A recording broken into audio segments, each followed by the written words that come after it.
सर्वांना जय भीम जय Maharashtra. India unlimited in digital news चॅनलमध्ये सगळ्यांचं स्वागत आहे. ठाणे महानगरपालिका 2022मध्ये फेब्रुवारी बरखास्ती झाली आणि प्रशासक म्हणून ठाणे महानगरपालिका आयुक्त सौरव राव यांनी मोठ्या हुशारीने, मितभाषी, संयमी, अभ्यासू वृत्तीने ठाणे महानगरपालिका प्रशासन इवन दो लोकल बॉडी नसतानाही विविध वादंग, विविध आंदोलने, विविध मोर्चे,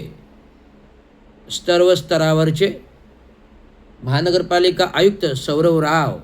यांनी मोठ्या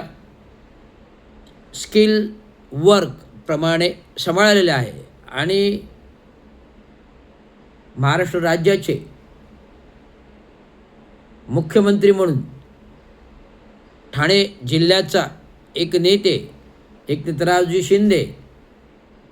हे 3 वर्ष मुख्यमंत्री कार्यकाल सांभाळत असताना एक ठाणे महानगरपालिका, ठाणे जिल्ह्यातील ठाणे महानगरपालिका शी निगडीत जे गटनेते, नगरसेवक गटनेते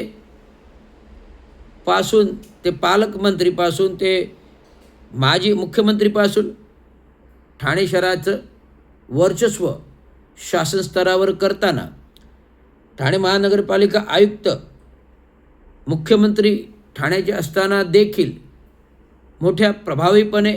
कार्यकुशलतेने यांना समंजसपणे, तांत्रिकदृष्ट्या कार्यकुशलतेने काम सांभाळलेलं आहे.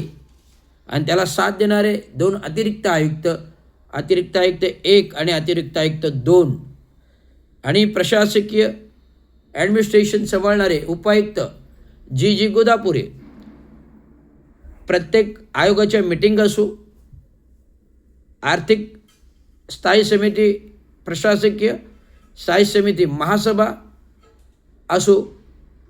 गोदापुरे उपायुक्त म्हणून जे ठाणे महानगरपालिकेमध्ये कनिष्ठ अभियंतामधून लागले, माझ्या अधिपतीत काम केलं आणि कालांतराने प्रशासनामध्ये काही सेवा परीक्षा देऊन कर प्रणाली विभागामध्ये कर लेखा, नंतर कर वसुली विभाग, कालांतराने कर उपायुक्त, तर आता प्रशासन मुख्यालय हे सांभाळत असताना एक तांत्रिक अभियंता दर्जाचा उपायुक्त ठाणे महानगरपालिकेला मिळाला. मी त्यांचं प्रत्येक वेळी कौतुकानं अभिनंदन करतो की त्याने मोठ्या मुश्किलीने, मी ज्याप्रमाणे विविध स्तराच्या आयोगाच्या मिटिंगा,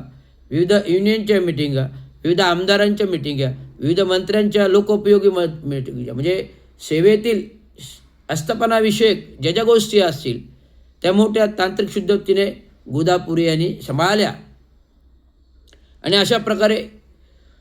प्रशासक महानगरपालिका 3 वर्षामध्ये व्यवस्थित सांभाळून नुकत्याच त्याच्या अंतर्गत लोकसभा निवडणुकाही झाल्या, राज्याच्या विधानसभा निवडणुकाही झाल्या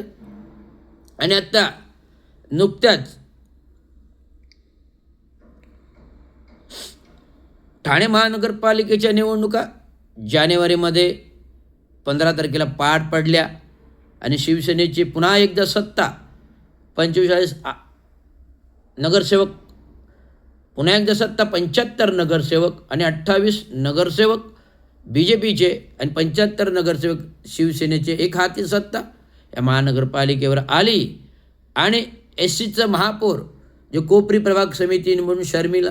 पिंपळकर गायकवाड यांची आली. शर्मिला गायकवाड पिंपळकर हे महापौर झाले आणि उपमहापौर भारतीय जनता पार्टीचे कृष्णा पाटील जे आमचे मित्र आहेत हे झाले. तर अशा प्रकारे चांगलं प्रशासन सांभाळत असताना युनियनचे पण आंदोलने चांगल्या प्रकारे सांभाळली. त्याबद्दल संपूर्ण प्रशासनाचं मी आभार मानतो की चांगल्या प्रकारे प्रशासन ठाणे महानगरपालिकेत चालवण्यामध्ये सौरवराव आयुक्त, अतिरिक्त आयुक्त संदीप माळवी, अतिरिक्त आयुक्त प्रशांत रोडे साहेब आणि प्रशासकीय